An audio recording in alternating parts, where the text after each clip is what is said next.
Well, hello everyone, and welcome to Friday's edition of Reptile News, or this week's, because it's only on Friday. Anyway, I'd like to start off, first of all, by thanking Peter Steele from PBS Web Design for that awesome intro you just saw. He made it for me this last weekend and through the week, and this is the first time everybody's seeing it, so let me know what you think.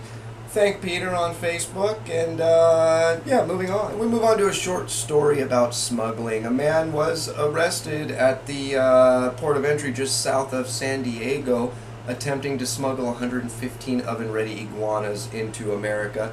It is not legal to smuggle iguanas into America, people.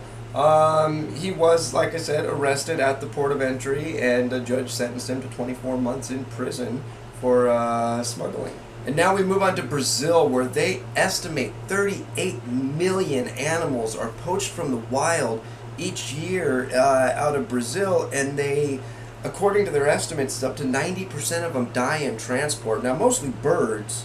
Now, according to Brazil, hunting as well as holding any wild animal in captive is illegal, except in the rare case of a licensed breeder or something. And Brazil says that they are actually cracking down and tightening the noose on wildlife traffickers, which is excellent news. I'm sorry, I have real mixed emotions over the import-export laws and practices, and yeah, I hate seeing animals poached from the wild like that. And I mean, we can go on and on about this topic, but it's really nonsense. In fact, I'm going to create a forum topic on the Daily Reptile News forum, so we can go on and on about this topic, about my feelings and about your feelings, so go check it out. Now, we talked about not long ago about Europe wanting to take your animals. I believe it was EU Commission wants your reptiles, or something like that was the title of the video. And there was a little back and forth here and there across the internet about no, that's not right. Well, I'd hate to bring the topic up again, but yes, that is right. See, scientists over in Europe are calling for a ban on the exotic animal trade. They visited apparently several pet stores and places where pets are sold. I don't know if you call them pet stores over there. If not, please correct me in the comments below.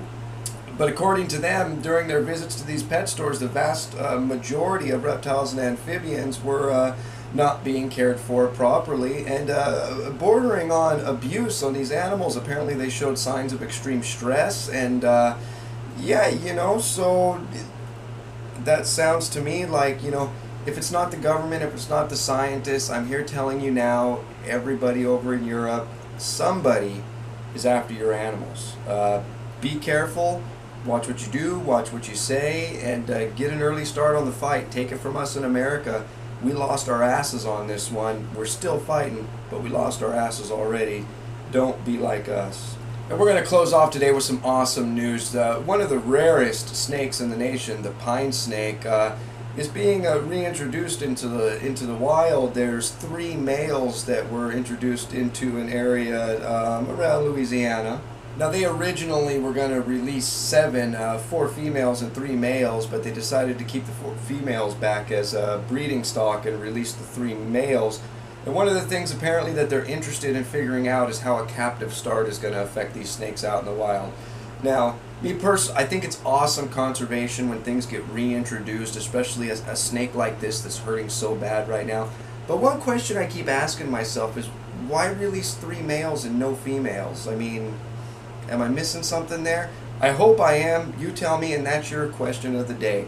Why do you think they would release only males and not the females? And what do you think about the whole pine snake thing and releasing them back out in the wild? Leave a text comment or a video response. And that has been all your news for this Friday. If you'd like to read any more about these stories, that link's right down below here in the description. And as always, if you're still watching, my name is Jason White. Now you know what's going on in the reptile world. Be good to each other, and we'll see you next time. Individual at a pivotal point, declining the stretch official as I rip to annoy every last man standing through this outlandish panic, worldwide famine, with hopes outstanding. We all try planning, but the luck of the draw keeps the eternally flawed and an infinite fall. With the clip in the claws, the Lord's picking you off for sipping a soft drink while you're tripping up north.